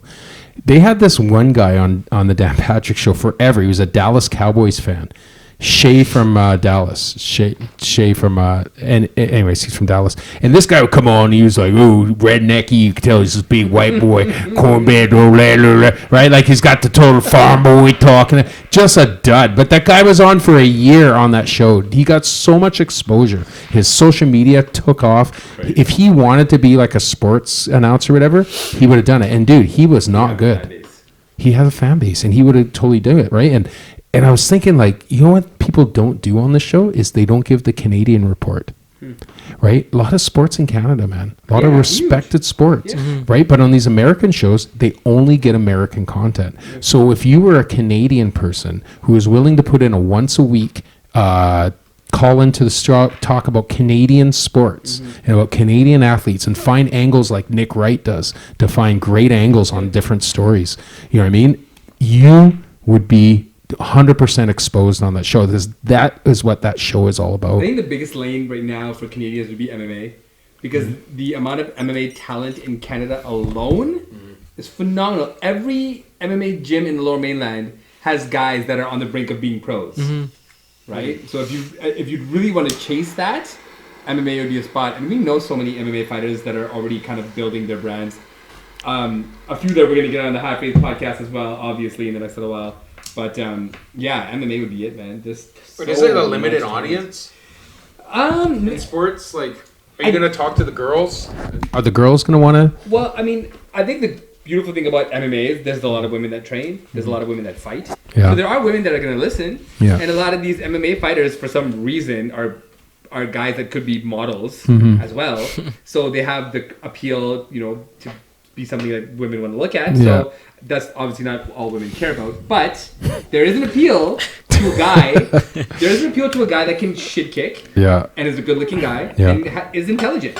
There's something about that package that, you know, he's a badass in the streets and he reads and he, you know, the kind of Renaissance man type. Yeah. that's the thing, and there's a lot of MMA fighters that. That's the ultimate douche you just described. Oh, I read, and I'm an MMA kick-ass guy, and I'm handsome. Douche. Well, I'm not handsome, but I like to check out the boxes. What do you think your path is? We're telling you everything. What do you think is your best path? I want to be on TV. I want to do something on TV and be in front of an audience. Yeah. Like whether it's because I don't mind news anymore. Like after becoming a journalist and being a part of this news program, it's very news forward. And I've actually learned to enjoy consuming news. So I wouldn't mind being like anchoring on Global or something, for example. Obviously, sports is my passion, but I'm open to something like that as well. That's cool. Yeah. You just got to make yourself desirable, man. Yeah. You know, there's so much competition now. You got to you literally have to step up now. You literally have to step up your game now if you want to do that. And what I mean is you got to separate yourself like a Stephen A. Smith right away, without school, without training. You don't need it. You got a phone, you got the internet. You don't need training. You just need to do it. And you need to find a creative way that gets you noticed. And I think one is not be long-winded like us, right? Not be long-winded. Figure out something that's short that just you can hit and that you can send to a professional athlete or a newscaster who doesn't have a lot of time that can watch it and go, oh yeah, cool. And just so you know, we're not long-winded. We're storytellers. Yeah, we're storytellers. You're right. You're right. No, but for real though, I think ideally, looking at what you're going towards, you have to put a line in the sand where you start off as your jump off, and make sure that everyone sees it. Yeah, and put in the work and put in the time. Yeah. And think about this, when you go, if you even applied to TSN 1040, let's say you applied to TSN 10, they got that guy, Tyler the intern or whatever his name is on there. It's on all the time, dude. He's not even good, right? And you can literally, if you had let's say 20, 30 sports videos on YouTube, that's your resume. For real. That's your resume now, because all they teach you in school is to do 20 or 30 episodes on YouTube. That's what they teach you now. So it's just they're just going to teach you something that you basically already know, but what they do is they convince you need school for it. The thing that I liked about having that school experience was at least with the instructors that I had, they taught me how to use my words correctly. Yeah. Because I speak very fast. Yeah. And they taught me how to create a pace where I could get my message across. Yeah. And not leave people like, what? What'd you say? What'd you say? What? Hey, what? Right? And a conscious effort for me to have to slow down my pace to the point where it made me uncomfortable. Yeah. But then when I hear it back, I'm like, oh, I wasn't. That's not slow. It just feels slow in your brain because you're used to verbal it. But I've heard you, and you have a great pace. Oh, that's good. Which is going to be very helpful. It's super important. It's what makes people want to listen to you, right? It's the pace. You remember the guy, Boom Goes the Dynamite? Yeah.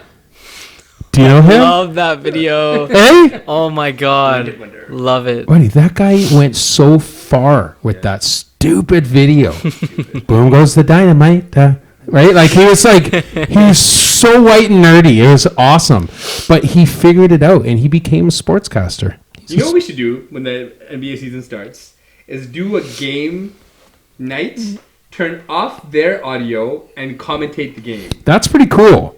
Because I think the stuff that we would say commentating the game would be something you would never hear them say when they watch the games. Yeah. Right? I think it'd be a lot of fun. You know what we should do is we should make a video. And we'll take the best, most classic endings of games that we know of. Turn off the sound, and just announce it, right? And because you'd be able to set up the moment because you already know what was happening, right? Yeah. And we should do that. We'll make video of it. We'll put it on the TV or do it wherever, or you even at your house, right? And we'll film it, and then we'll record it. And we'll put it on the thing. And I think that would be awesome because I've always wanted to do that too. I've always wanted to be a color analyst, right? And just go and do it. Play by play. Yeah. What is your least favorite sport? Least gotta be golf. Golf? Yeah. Wow. Yeah, so I hate dry. golf too. It's the worst. Baseball. He's coming up to the net. Baseball's bad too, but golf is worse. At least baseball, you have the opportunity to have a conversation, and There's action. It's like this. This is like we'd be talking, right? All cigars. All right, and here's the pitch. Right? Oh, that's a strike. It's 2-1. Now, why do you smoke those cigars again? I don't remember what you say. I remember having a Monte Cristo sandwich back in 1989. Back down on the beach. Oh, and here's the windup. Kershaw. Oh, with the strikeout. That's a 2 in a day for Kershaw. Now, is there ham in that sandwich you have? That would be me. That's a baseball game. Yeah, that's a baseball game. Just watched an inning of baseball. Right? That's it. We're talking about a sandwich. Right? For an hour. So, before we leave the HiPod, why don't you share your social media handles where people can follow you and know where you're at? At Tai Ali on Instagram, TAIALI_, and Tai Ali BCIT on Twitter for news and sports updates as well. Jeez, you got a cool name, eh? Tai Ali. Right? It just works. It's He's got like a dope middle name that he doesn't like. What is it? Muhammad Ali. Oh, are you Muhammad? Middle Muhammad? Yeah. Taimo Ali. Dude, that's a good one. Ali in your name. Dude, but you have to explain that for the rest of your life. True. What? Oh, were you named after Muhammad Ali? Yes, I just was. let you guess. Right? What it is. Right? Yes, I was obsessed. I am obsessed. That's fine. All time. But you know what? Your obsession and your desire and your passion is what is going to give this kid the next level when it happens, dude. And even if it may never happen to us, the part is that it will happen around us, right? And it will happen for us. Hell yeah. Right? Like I'm just saying that as a whatever, make him feel good, right? But you know, the only thing I think we can take out of this, and that I can give to Tai, is you can never, ever, ever give up. You can never, ever give up. You can never stop, no matter who tells you that you know what you're doing is waste of time. You can never give up, man. It's that when you give up, it becomes, you start to realize it is the biggest waste of time that you've just wasted your entire life. You begin to die. You begin to die, man. That's how you get old, dude, is when you stop. Yeah, right? Is when you stop dream chasing. Yeah. You just can never do it. Agreed. Words of wisdom from ACDJ. I think you wrapped that up beautifully. Hey, thanks. That was good. It was really good to have you on. Okay, Thank you for having me. Yeah. Yeah, we're gonna come back and we're gonna do the sports video. Yeah, that's gonna be our next thing with Tai. Oh, right, so practice your chops, buddy. Yeah. Warm up. This is the Phrase Podcast. Alite ACDJ. Tai Ali. Stay tuned. Every week we have amazing guests on the way. We're gonna have so much fun with some of these creative geniuses that are gonna be coming our way. You're gonna hear us get some freestyles in, do some singing. Get some medicinal doctors to talk about some hallucinogenics with us. We're going there, man. We're going there. And we're going to start another podcast. For our 90s babies. Yeah. We're going to reminisce about the 90s. Nostalgia. Yeah, buddy. But we're going to bring them the 90s, unlike all the other snowflakes online. We're going to actually bring a different side of the 90s that people are... Yeah, man. Yeah, we're going to talk about the 90s stuff that people either forgot about or didn't want to think about, right? And I think that's where our responsibility is. They need to hear. We're going to research the 90s and go back in time. I think it'll be fun, dude. That's where it's at. Yeah. Phrase Podcast, y'all. Yes, sir. Thanks for listening. Peace. Peace out.